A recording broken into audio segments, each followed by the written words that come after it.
Siapapun kita, apapun mata kuliah yang kita ajarkan, lulusan dari fakultas manapun kita, maka kita berakhlak.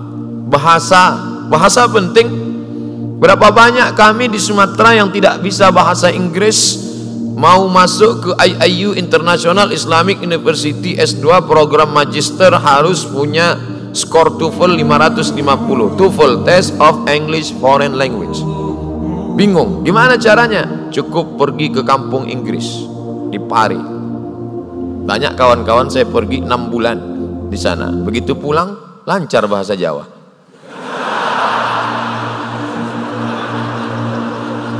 Bahasa Inggrisnya mantap, bahasa Jawa bonus. Begitu pulang saya tanya, how are you my friend? Wapi tenan. Artinya apa? Begitu mudahnya bahasa. Tapi bagaimana minum tangan kanan? Berat. Ceramah berapi-api. Cobalah lihat bunyi ayat. Inna fi khalqis samawati, dalam penciptaan langit, wal ardi, penciptaan bumi, waqtilafil laili wan nahar, perputaran siang dan malam, la ayat, itu semua ayat-ayat, ayat Al-Quran, ayat kursi, ayat dalam surat Al-Fatihah. Itu ayat tersurat, tertulis, tinta di atas, pena di atas kertas, ada tulisannya. Tapi ada ayat yang tidak tertulis. Ketika kau pakai otak akalmu memikirkan langit, muncullah ilmu yang disebut dengan ilmu astronomi. Bagaimana perputaran, Masya Allah, memandang ke atas terbayang Neptunus, Venus, Pluto, Mars berputar. Tolong kalau sholat di Masjid Raden Patah jangan memandang ke atas. Itulah mengapa kita dianjurkan sholat melihat tempat sujud. Karena kalau sholat di sini, Bismillahirrahmanirrahim, Masya Allah. Berpikir ke atas, membayangkan, lasyamsu yanbaghi laha an tudrikal qamar, tidak mungkin bulan berjumpa dengan matahari, tak mungkin matahari menabrak bulan. Wa kullum fi falaki yasbahun, semuanya berjalan di garis edarnya masing-masing. Berpikir tentang langit, muncul ilmu astronomi. Berpikir tentang bumi, muncul ilmu geologi.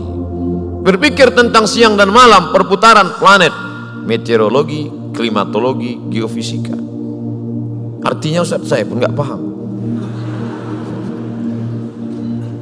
Itu bagi siapa? Liulil albab, orang berilmu, cendekiawan, ilmuwan. Tapi puncak dari ilmu itu apa? Ayat jangan dipotong, lanjutkan.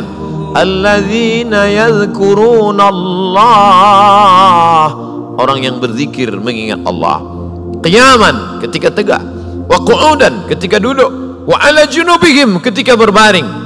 Setelah dia berzikir, berpikir, keseimbangan antara kecerdasan intelektual, kecerdasan spiritual. Puncak dari pertemuan intelektual dengan spiritual, keluar dari mulutnya, Rabbana ma khalaqta hadza batila, tidaklah yang kau ciptakan ini sia-sia. Ditutup dengan faqina azabannar. Puncak dari ilmu adalah takut kepada Allah. Makanya dalam Al-Quran dikatakan, siapa itu orang berilmu? Apakah S1, S2, S3, postdoktoral? Siapakah itu orang berilmu?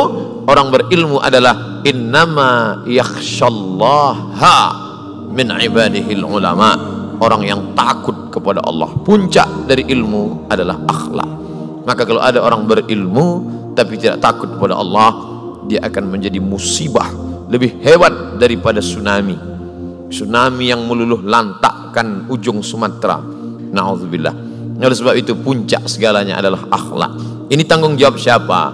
Tanggung jawab kita sebagai mahasiswa, sebagai dosen, sebagai pejabat, rektor, wakil rektor, dekan, wakil dekan, ketua jurusan, sampai ke bawah, sampai kalah kepada pegawai-pegawainya. Maka mesti ada kebersamaan antara yang tiga ini. Pejabat di kampus, pegawainya, dengan mahasiswanya. Kalau tidak seragam, maka tidak akan muncul.